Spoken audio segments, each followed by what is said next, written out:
Aliya, thank you for coming in. You have such a tremendous background of entrepreneurship and success and research and global impact. It's quite remarkable for someone to have so many different accomplishments in so many different domains. You're definitely interdisciplinary. So thank you for coming in and sharing your insights with our audience. Thank you very much, Stephen, for this kind invitation, and I'll be happy to share my experience and insights with the audience about AI and future possibilities. So, Aliya, if you can describe maybe some of the transformational inflection points in your life, and it could have been when you were very young, let's say 5 or 6 or something like that, or maybe it was when you were younger in your early school days, it could be in your career, maybe 2 or 3 things that really shaped you this wonderful person that you are today. Yeah, sure. So basically, it all started when I was born because my mother was one of the leading astrophysicists in 1980s, and she was in charge of projects related to quantum physics and black holes exploration, and lots of science fiction writers were close friends of our family, and all these, of course, captured, I would say, my imagination and was a fundament of my, I would say, picture of the world and how the world should look like. So I grew up in the atmosphere where everything was possible. Everything was possible. I mean, space traveling, habitation on Mars, discussion about like creating the first cities in space, like artificial intelligence that can help humanity and so on. And it was like a normal atmosphere. So it was like such a normal thing, like, I don't know, traveling to New York. It was the same thing, and this, of course, reflected a lot to my not only to my background, but I would say to my overall life mission and goals. Because through all my, I would say, childhood experience, I thought about like that I want to create something that will help humanity first of all, that will help to become a human and intergalactic or universal species and to travel to distant planets. And I dream about creating the first city in space where everybody can live and travel there. And it was kind of like my childhood dreams, but that was a fundamentals of what I started to do straight when I graduated from the university. And that's actually the second thing which changed my, I would say, experience in life perception, because in the university I met with amazing scientists who created this. It was my first startup actually, and these scientists, they created a new type of solid oxide fuel cell technology, and I said, oh my God, like that's what can make a breakthrough in terms of like renewable energy and creating this smart consumption and can bring like benefits to make our planet greener and better. And this was the second thing. And the third thing was, I would say I'm a really, I would say, a Renaissance person, because for me, a Renaissance that when you combine like different disciplines and create something like based on the intersection of this. And through my whole life, I've been studying like various things, like, but the core of them are space, neuroscience, AI, psychology, cognitive psychology, and neurobiology. And that what brought me to my third, I would say, pillar, because that helped me to create this. I would say that what I'm building right now in my projects and in my research activities. And this interdisciplinary approach was based on, I would say, this global thinking, which also brought me by science fiction and my childhood. Yeah, it's really fascinating. So your mother is a really renowned astrophysicist who has this deep abiding interest in even things like quantum physics and so on. And you had this family surrounded with science fiction writers, so everything was possible, and you were Yeah. immersed in this kind of environment. You then went on to start companies that are very or interdisciplinary, transdisciplinary, covering many different areas, sort of the intersection of all of this. And I know you're now working on your PhD in AI and consciousness, which I think is fascinating. You've been in the Oxford Space MBA program. Um, In your early days, though, you studied management, and so I think it's really interesting that you've gone from sort of management and strategic business into your roots, which is more the science and the intersection of all of this. So, what because you come from this really deep exploratory science family background, why did you decide to go into management science? But then you ultimately going back to your science background. So. It's a really great question because um, from my perspective, I also thought that scientists, they are very focused on only one and sometimes pretty narrow thing. And as I mentioned, I was always a global thinker, and I thought about like I'm a very, I would say, active person. So as soon as I have some idea, I'm like start to implement this. And I'm not a theoretical person; I'm a practical. So I want to make this practically happen, and practically, I would say, help people, help our planet, like whatever. And that's why I thought that like integrating my knowledge and creating some fundamental base through management and specifically strategic management can help me to build this, I would say, also a fundament and discipline, how to not only to think about various things but really to make them happen. Because I think like everybody who is listening us, and you are aware that like a year it's only like 5% and 95% it's implementation, and how you create this, how you build a team, how you attract partners, how you create this like day by day routine. And based on like my management skills, it really was helpful to create all this knowledge and to make it to a practical projects, to practical things, and to also use this lean approach when you go step by step and start to implement these things like in a real world and test them and then adapt and so on.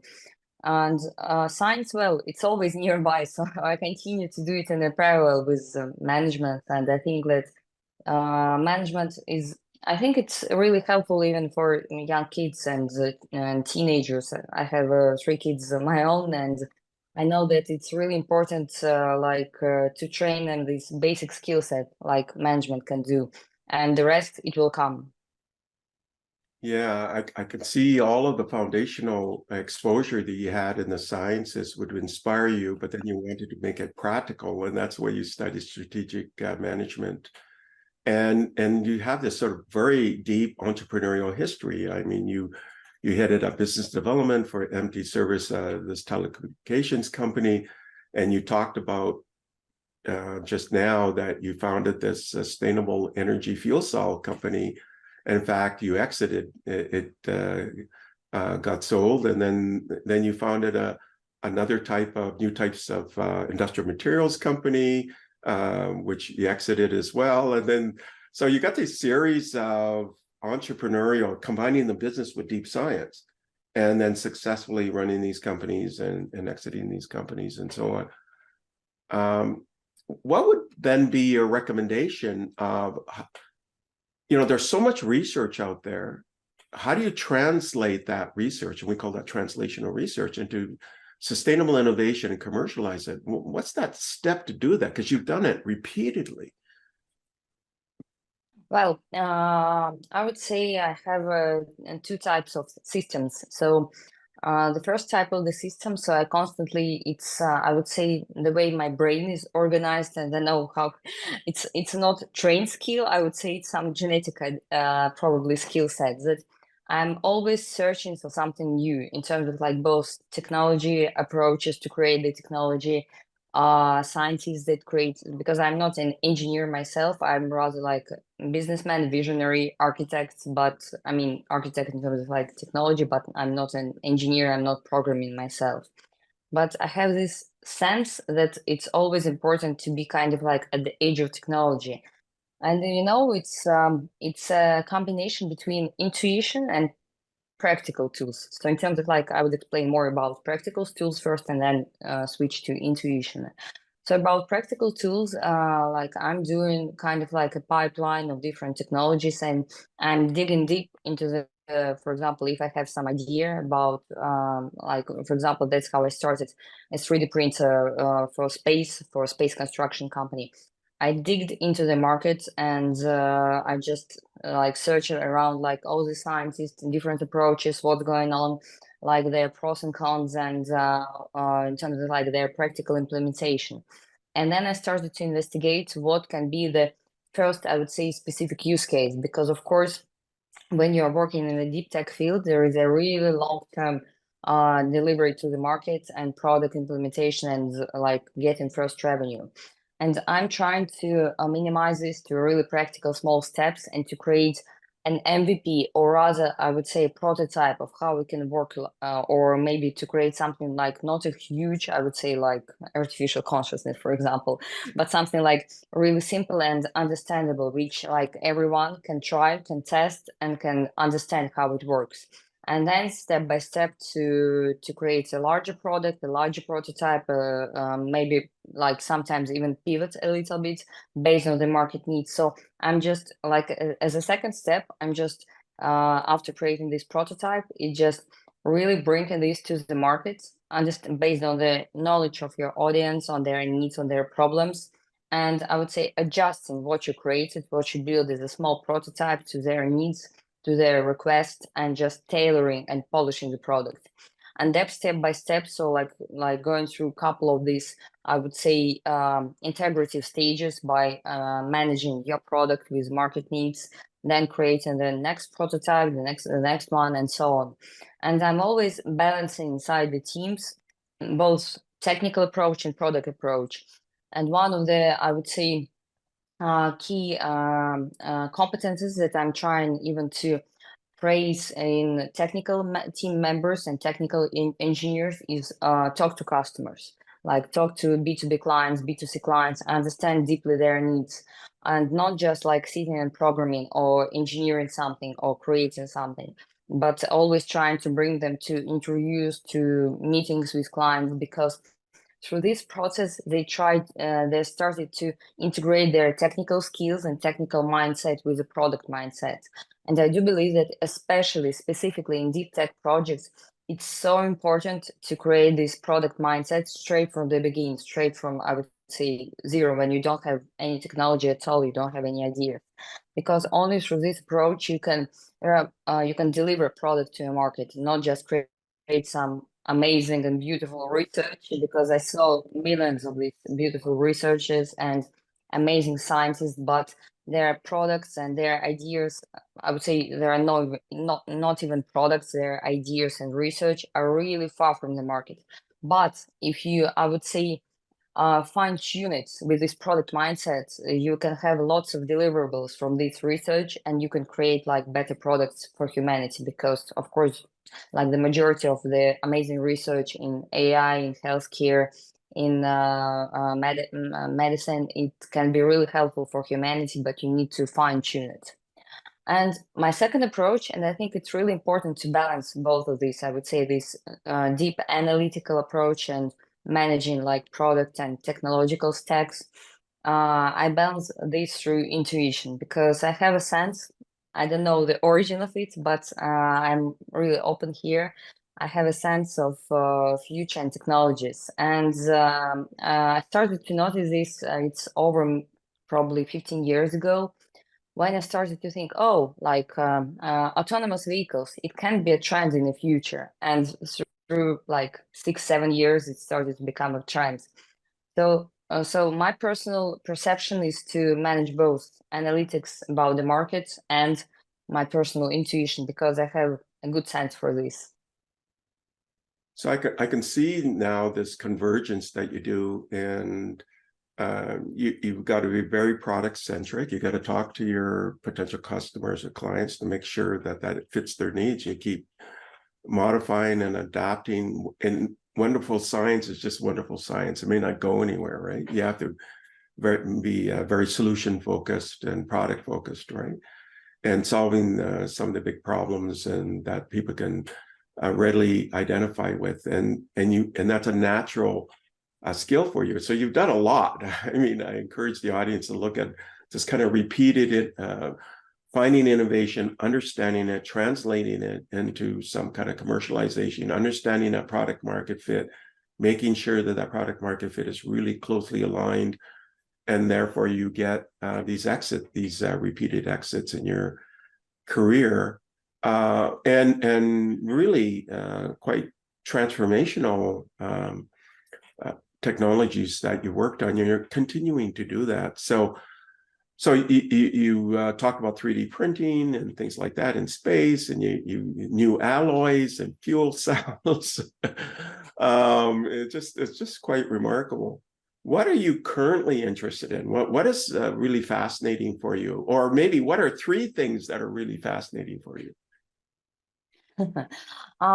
It's pretty easy because all these 3 things were stable during all my life. So the first thing it's consciousness. Second thing it's AI, and that's why I'm building the company products and my research at the intersection. It's artificial consciousness.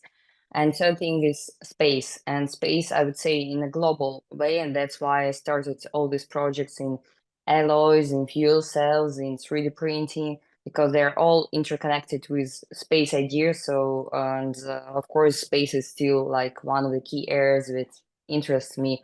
But the core focus in terms of like my personal time and personal resources that I dedicate right now, it's artificial consciousness. And I would say creating this new type of AI models, which can be a new type of fundamental AI models, and that can bring benefits again for humanity. So it's an angle between research part, deep tech part, and product part. So that's again really interesting. I was watching recently a little lecture by Jan LeCun, who won the Turing Award. I think it was in 2018 as one of the architects of deep learning. And I believe he's the chief scientist or one of the major scientists at Meta right now. But definitely it's sort of this broader model of trying to achieve something that's greater. And you have this foundation models that are coming out or have come out and have been worked on for some time. Google I/O last week, they talked about Palm 2, and Bard is an example of one of their foundation models. They talk about Gemini, which is their next one. They indicated they're training it, and it's going to have planning, I believe, and memory. You have OpenAI, and they released GPT-4, and they connected it through plugins to the internet, so you can do browsing. And of course, Microsoft has their integration with Bing AI with GPT-4, and its interfaces readily with the internet. And then the next week, from the time of this interview, they have the big Build conference where they're going to talk about how this sort of AI is intersecting. But you're bringing in this other aspect of consciousness, sort of an artificial consciousness, and all of these different elements are sort of touching on this in some way. How is yours? What are the fundamental building blocks of your AI and trying to achieve this artificial consciousness? Yeah, thank you for this question. So, artificial consciousness and why not artificial intelligence? So, the first and core idea, and it's behind explanation of the building blocks, that intelligence, it's only, I would say, one small tool of human being. And the overall, so as a human being, we have lots of different, I would say, areas. So it's intelligence, emotions, feelings like sensation, I mean, sensual experience, and consciousness. And for me, consciousness as an overall of all these, I would say, different phenomena of human nature. And I do believe so, in order to create a next level of artificial intelligence, which is artificial consciousness, we need to create a model and create a system which can understand this full potential of a human being, can understand what is emotions about, and can be empathetic itself. And that's why, for example, one of our core blocks is emotional intelligence and artificial empathy. So how it can be trained and what is like empathy and feelings in general. Second block, it's our consciousness overall. And there is lots of, I would say, different approaches. There is global workspace theory, there is integrated information theory, there is approaches like by great scientists like Roger Penrose about quantum biological brain. And all of them, they show different angles about what is consciousness about, and do we need, for example, a physical substance, for example, a physical body to have a consciousness, or it can be in machine. And the core pillars, I would say, of our approach is that, first of all, we are digging deep into empathy, emotions, and feelings. And as far as I'm aware, not much scientists and people are looking into this, because and sometimes like intelligence is pretty simple. Intelligence, it's about logic, it's about memory, but it doesn't involve emotions and feelings. It can be artificially trained. And for example, even right now, like ChatGPT and GPT-4, they can I would say generate empathy, but it's not a real one. It's only generative sentences. They're not feeling these models. If you ask, we did a series of experiments and research with Stanford University, and it shows that it can only behave like, for example, like a human being, but it tells I'm an AI language model.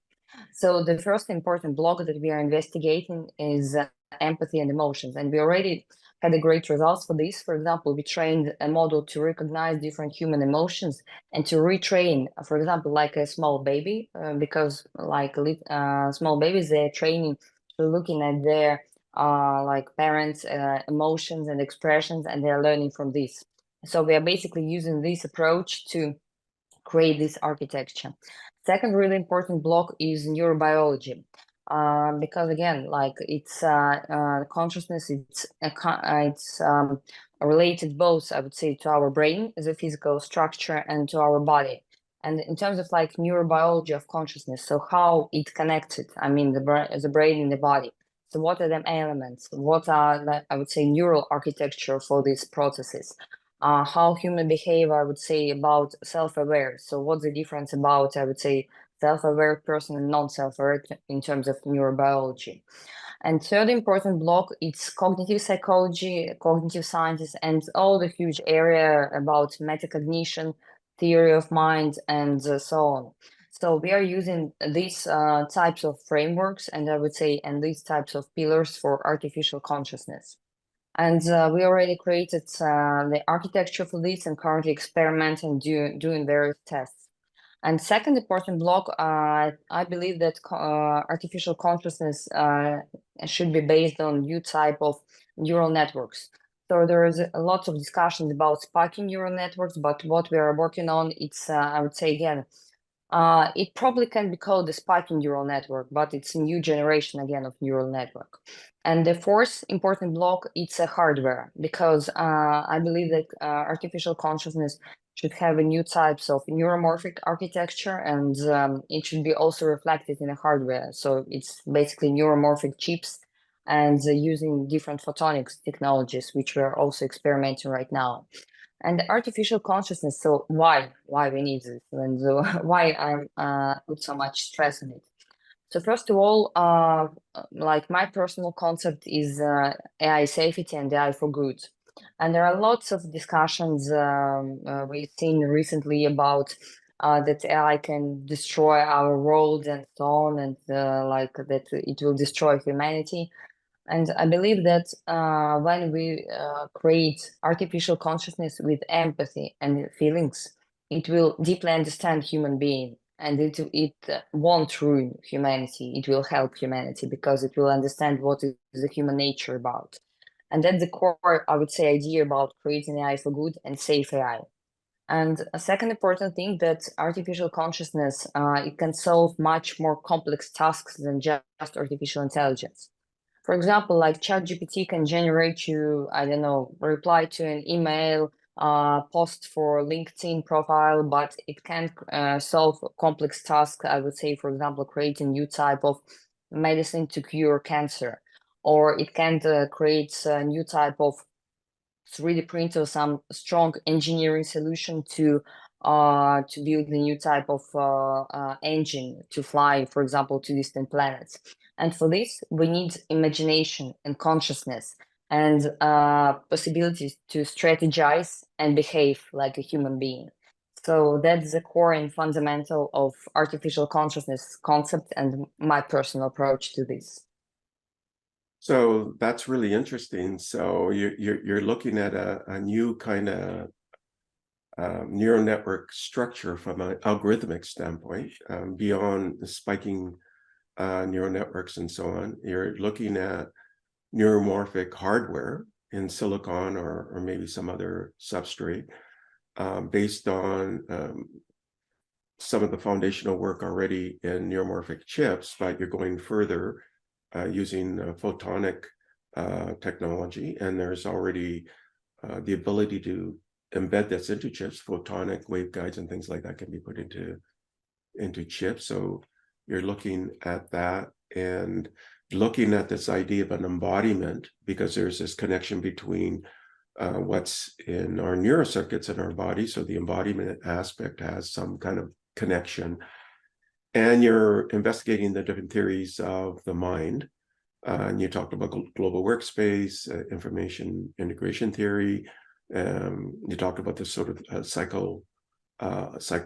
psychology-based system of the theory of the mind, where you understand what the other person is thinking about, or their emotional sort of stature, and then you can sort of integrate with that. So you're looking at a very holistic point of view. Are you building then on, for example, the neuromorphic technologies? Are you designing your own kind of chips, or are you using ones that are on the leading edge right now by other companies? Yes, we are actually designing our own, and we are experimenting with approaches, not on, I would say, on a basic neuromorphic architecture, but rather with the photonic approach, because we did already, we created one already, and we did a series of experiments and tests, and we realized change a bit in our approach and to focus more on photonic structures. And that's what we are currently experimenting right now. And I do believe it can be much more beneficial and efficient rather than like neuromorphic chips with a simple structure, I would say. On the photonic structure, then, and when you're looking at these kind of designs, takes a fair amount of resources. How are you funding this? I mean, it would not be inexpensive to fund all of these different programs you're working on. Yeah, sure. So, first of all, like I invested my own money when I started the project. Then I attracted a small round of friends and family investments, and we also then received a couple of scientific grants to fund our development. And I plan to fundraise also this year to for the development for both deep tech side and product side, because of course we also have a product developments, and we started to sell our products to B2B and B2C end customers. I notice, just looking at some of your background, that you're working, or are you still continuing your work with Stanford and some of these other institutions? Yeah, yeah. So we still continue working with Stanford. We continue work with Institute of Mind in France, and we are also working with a couple of different neurobiological cognitive psychology groups and embodied AI groups. So it's just different researchers. With Stanford, we have a scientific advisor from there. It's Michael Kaczynski, and he's working with us on computational psychometrics and psycholinguistics. So it's helping us for this type of domain. And then what's your delivery time? Do you think that you're going to have all of these areas solved within the next 2 years or next year or 10 years? What's your kind of timeline where you think you will have what you would consider effective artificial consciousness? So again, based on my lean approach, I split this process into small steps and deliverables. So we already created our own platform and architecture. We tested it and it's available. So it's already a product. It doesn't have artificial consciousness and, for example, like cognitive skills, but it has human-like behavior and the first signs of empathy, and it's important. Second block and second, I would say, version of the prototype and version, I would say version one of artificial consciousness, we plan to deliver early next year. But before that, we plan to finalize our first projects with B2B companies. We are currently working on creating generative agents like smart NPCs, which already can show this strategic behavior and strategic skills. And it's again important as the first signs and first steps for artificial consciousness. Then regarding our chips, so we plan to show the prototype, this photonic one, early autumn time, and for the, I would say, next version of both artificial consciousness and hardware, the next timeline it's September 2024, and the overall model with all the hardware architecture it's October 2025. So I would say this is a timeline, but before all the steps, we of course deliver products to the market, and it's a very important angle of my approach because I do believe that it's important to go out and to show what you are building and to test it on the playground of the companies and with their approaches and fine tune your product, because otherwise if you just close the doors and sit down in your lab, like working on your prototypes and then show it in 3 years' time, it doesn't work. I see. So it's a good product market fit strategy going forward. So this interview is just unscripted, and I'm just going to do a time check. What's your time like? Do you have to go pretty soon, or do we have a few more? No, I have time. Yes, so Okay. it's okay. Okay, so now let's get into the future, because you're basically a futurist in many sense, because you examine the entire landscape, what's happening out there. What are some of the things outside of AI and consciousness that excite you? Are you looking at aging, for example? Are you looking at biomedical innovation? Are you looking at, clearly you probably look at space exploration, because space has always been an interest. Are you looking at quantum computing? What are some of the other areas that you think, these are really interesting areas? And then I guess the back end of this is, what about the ethical frameworks or guidelines, and, how do you manage all of this to ensure it doesn't, it's used for good purposes and doesn't get in the wrong hands and so on? So it's a very broad question. So first of all, what are the things that excite you outside of this area that are really transformational? Yes, of course, it's a longevity question, and it's, I would say, my personal interest as a human being to live longer, healthy, and happier. And it's a bit connected with AI and artificial consciousness projects. For longevity, I've been investigating on my own, and I've been practicing for many years already, like healthy lifestyle, like creating for myself like personal nutritional supplemental plans, physical plans, physical exercises, and consulting with various doctors and specialists in the area, so like endocrinologists, like therapists, and so on, cardiovascular specialists. Because for me, it's interesting to have this, I would say, integrated plan with different I would say angles of our lifestyle, because as we know from all the recent studies that our epigenetics, our lifestyle, our behavior, our, I would say, mental health, it influences 80% to our overall genetic structure, and for it influences as a result to our longevity. So I'm a huge fan to create, first of all, for myself and then for my friends, family, like kids and so on. This through AI, again, this personalized tool that can navigate you through your life and can create for you both, I would say, supplements like nutrition, lifestyle plans, mental care plan, and how through this instrument you can live healthy and longer. So this is the first angle, and I'm investigating a lot latest researches. I'm a huge fan of David Sinclair and his Harvard Medical Lab and his approach. So this is first area, and second area, it's of course space, and I'm still I'm still in space activities, not as much as I want, because when I exited my previous space tech startups, and I also worked a bit with NASA to create the first habitation on Mars.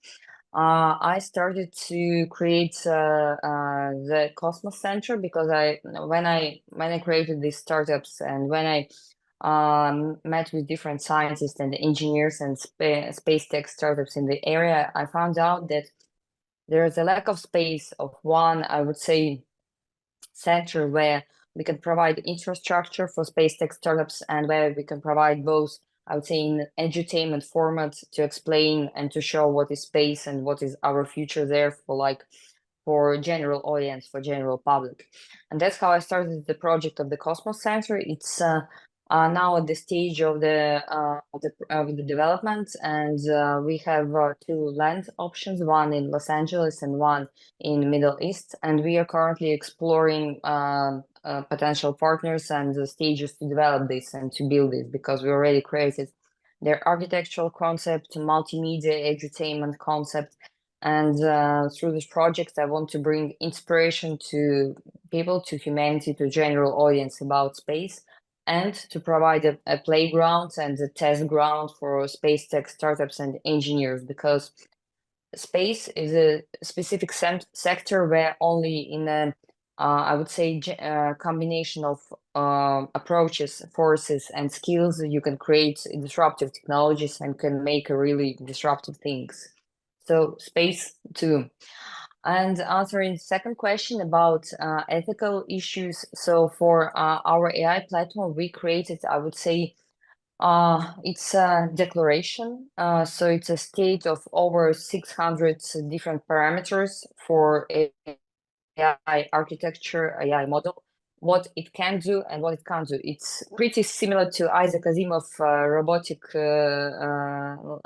laws, but it's more detailed, it's more precise. And in future, I plan also to integrate possibly blockchain technologies to make it really transparent for people and to make them also to bring this input to the declaration and in order to secure the safety of the system and to make it really transparent for everyone, because I believe that only through this approach you can create stable systems and make sure that they're really ethical, not only in your opinion. That's really interesting. It kind of reminds me of what Ben Goertzel is working on. I don't know if you know him, or are you working with Ben? Unfortunately, we never met in person, but I was inspired a lot by all his researches and activities, and yeah, I dream to meet him one day in person. And you have this interest in consciousness, so you have an event coming up, don't you, with Roger Penrose?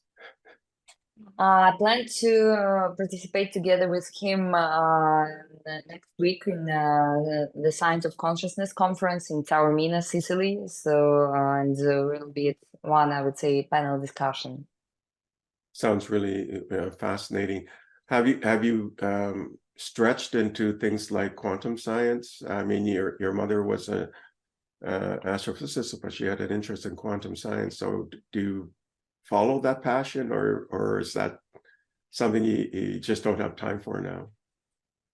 I follow it, but right now I don't have much time for this, and I plan to, I would say, I have thoughts actually and ideas about quantum computing, but I plan to integrate it at a later stage in the project, because to to have the possibility to create quantum computing and to adapt it to, I would say, quantum consciousness, there need to be some intermediate steps, like as I mentioned, like chips and new types of architecture to be created. So it's the next step, and I have it in my, I would say, roadmap. Yeah, that's really fascinating. So I guess I'll ask you one question about where you see the future, and then I'll ask for your recommendations as a close. So what does 2025 look like? If you're a citizen in the Western world, let's say you grow up, you're in LA, or you're in either Southern California, in the Bay Area, Northern California, and you come from a sort of professional family, what would that experience look like in 2025 for a teenager? And then what will it look like for a worker, a professional? Let's say you're an engineer or something. What would that day look like? And then let's go from 2025 to 2030. In 7 years, what will it look like? So It's a great question. If we talking about like 2025, so for a teenager, it will look like as a opportunity to have much more freedom and empowerment through AI, because we already like we know all these cases where like teenagers and scholars and students, they use AI in order to create their like I would say research papers, different their educational activities. But in 2025, I would say it will be regarding like this ethical approach. We need to focus and to change the angle in order to uh, have AI as an assistant, not as a thing that will replace you, but as an assistant. Because as a human being, through AI, we have lots of help to do different routine things and things which waste our time. And I think that it will be kind of like as an extension. There is a concept also of extended mind and extended human. And so in 2025, so we will have the first signs of this extended human with AI technologies. So where human is doing like more creative, like emotional, social things, where he needs himself as a human being. And for all routine things, for example, like even like filtering specific information, like creating specific, not creating, like generating this simple and routine things, it will be through AI.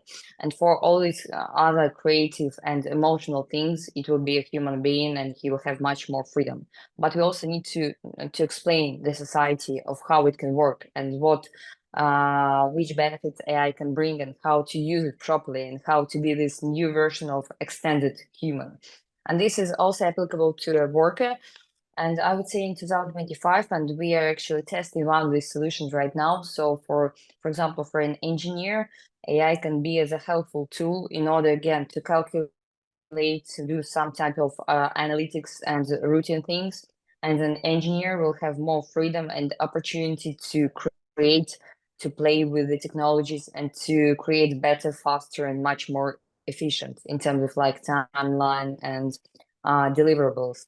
And through 2030, well, first of all, we'll definitely travel more to space. And I think it's our next, I would say, step as in terms of like humanity and our further development in space.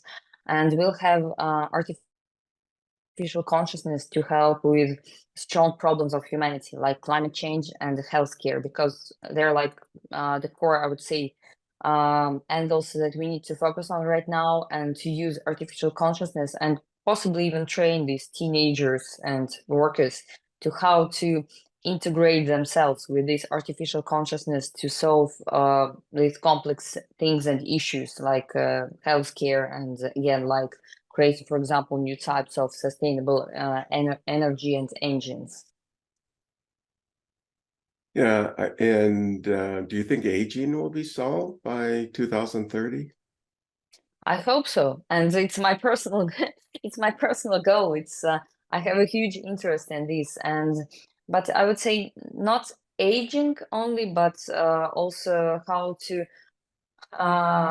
make our lifespan overall longer. But it's because it's not only a focus of aging, but overall our longevity and vitality is a thing. Because of course we all want to be like healthy and fulfilled, and not only to age in terms of like our physical body, but also mental things. So, but I believe yes, through 2030 it will be possible, and we'll have also this. Personalized approach to every human being in terms of like his life. And I think through AI technologies it's possible because of course like not much people can afford to have a personal doctor or I would say personal consultant about his health and aging routines. Sorry, longevity routines, but through AI technologies, we can do and provide this opportunity for much more people. There's a startup that is working on aging, and let's say you can stop it and reverse it. So somebody who's 70 can regenerate and become 24 again and then naturally age. I mean, that's sort of the outcome of even David Sinclair's work, right? Or Yamanaka and these four molecules, and rather than converting adult cells to stem cells, we'll stop it somewhere in between and solve the problem where cancer would occur, but that doesn't occur anymore. And there's research indicating that's possible. Then, but there's the other side of it. If you have a situation where people can thrive and be healthy and can regenerate, so lifespan is basically unlimited, and it's up to the individual if they want to be unlimited, and that happens by 2030, then what does that mean? That means that succession planning disappears, right? You're not a situation where you're building and then passing everything to your children because you're going to be there with them. You're consuming resources, and then so what does that mean if people can choose to continue, and you also have reproduction occurring as well? So, what does that mean about the Earth and its ability to sustain? And I guess you can go into space. What are some of your thoughts on that? Well, I'm an optimist here, and I'm a romantic visionary at this stage, and because I believe that when a human will have these endless possibilities, and actually we do have endless possibilities as a species. I mean, comparing with other species that we know currently in our universe, that it will open this and stop these boundaries. Because one of the reasons, for example, that human beings are not very tend to go to space, because of course they're afraid to die, and they're afraid that their life is too short, and it will be even shorter because of the radiation and all these negative impacts of space. And through creating this longer, I would say lifespan and more opportunities for our physical and mental and psychological, I would say health, it will open these boundaries, and it will shift these boundaries in order for humanity to develop in space. So I believe it will just be a good step for humanity, because it will open more opportunities to develop, to to travel to other planets, to explore them, and even to create new and new opportunities. How we can create these technologies, how we can travel to more distant places, and so on. So I'm a fan of this part. But we think in space in terms of time limitation, right? And the speed of light. But what if this idea, I think it comes out of Princeton, that the universe is really a universe of particles, quantum particles that are entangled, and that space and time don't exist in our sense. It's really a projection of this universe of particles or quasi-particles, let's say, that are entangled. Then space and time disappears, right? Just like if you have quantum entanglement, and there's that experiment that came out of MIT, I guess, and where they used quasars to alter the filters on a light source, and they had these entangled particles, and that seems to prove and update the experiment that occurred in the 70s, that entanglement is real.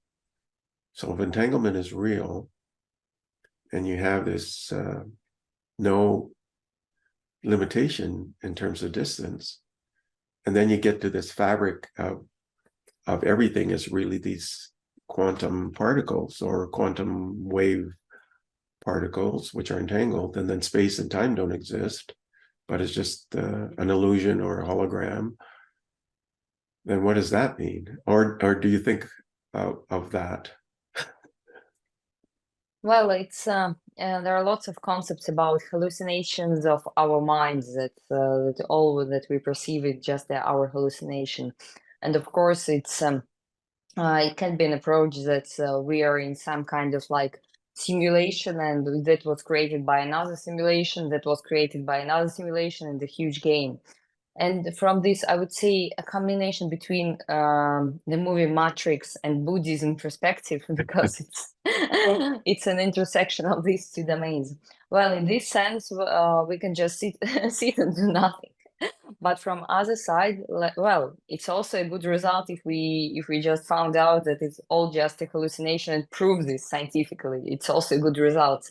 And by having this result and having this scientific proof as a result, we can then step to a next area and just start to investigate. So how to create this simulation, or how to manage this space and time absence, or maybe it is possible, if it's absent, to create something new based on this. So I would say it's an open question, and I'm just trying to see in each step and opportunity, even in a negative, I would say, scientific result, which can be, for example, like that it's all a hallucination and it's all just an illusion. Just to use this as a step to create something better based on this. It's just my approach. And when you see Roger, or hopefully you get to talk to him, you can ask him about, the latest space telescope, and they're finding these quite well-formed galaxies that shouldn't exist very early after the Big Bang, and then it upsets the standard model. And what does that mean? Because he has this idea that universes are really constantly recreating themselves. It's an endless sort of, in other words, an endless series of Big Bangs. And then he's been proposing some of this stuff for a long time. So maybe the world is proving some of the ideas that he had that were considered really out there. And if you get a chance to talk to him, you should try to get some updates on his thoughts about some of the discoveries on the telescope. I'm going down to our last question, and that is, what are your recommendations to the audience? How do they survive all of this, or prosper and stay optimistic with all of the change that's occurring? You see so much, and you've been involved in so much, and you think very broadly as well and deeply. What's your final recommendations to my audience? So first is to cultivate yourself as a human being, because we have a gift to be born as a humans and to act as a humans. And in the modern world, where there is lots of technologies, lots of things going on and happen, it's important to use our, I would say, core areas of, I would say, human expertise, which is empathy, feelings, creation, imagination, consciousness, to use all these skills and, I would say, these specific opportunities to create for good and to build for good. And just be very precise about technologies you're using, not how you can implement them and incorporate in your life. So, for example, like smartphones, like how can we imagine, like, for example, in 1980s, that a smartphone will be an essential part of our life? The same way, like all these like language models, foundational models, artificial intelligence, artificial consciousness, chips, and so on, they can be also this small part of our life. But as a humans, we haven't changed through smartphones. We started to be like we became empowered. And this is a core recommendation, is to just to focus on your life mission, focus on your life goals, focus on your ideas, businesses, researches, and so on your family, on your social connections, and empower this through technologies, and empower yourself, your strengths, and your, I would say, lifestyle with technologies. And I would say this is the core recommendation. And the second one is just to stay open to everything new, because only through openness you can find, I would say, these new ideas and again, implement them in your life.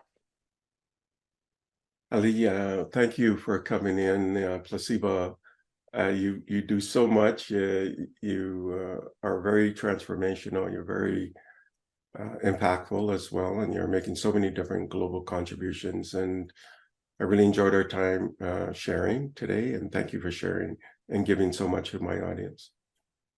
Thank you very much, Stephen, for this invitation. I was delighted by your questions and our, I would say, discussion about like future topics and future ideas. And I was happy to share my experience and my thoughts with the audience. Thank you for listening to the brand called You Videocast and Podcast, a platform that brings you knowledge, experience, and wisdom of hundreds of successful individuals from around the world. Do visit our website www.tbcy.in to watch and listen to the stories of many more individuals. You can also follow us on YouTube, Facebook, Instagram, and Twitter. Just search for the brand called You.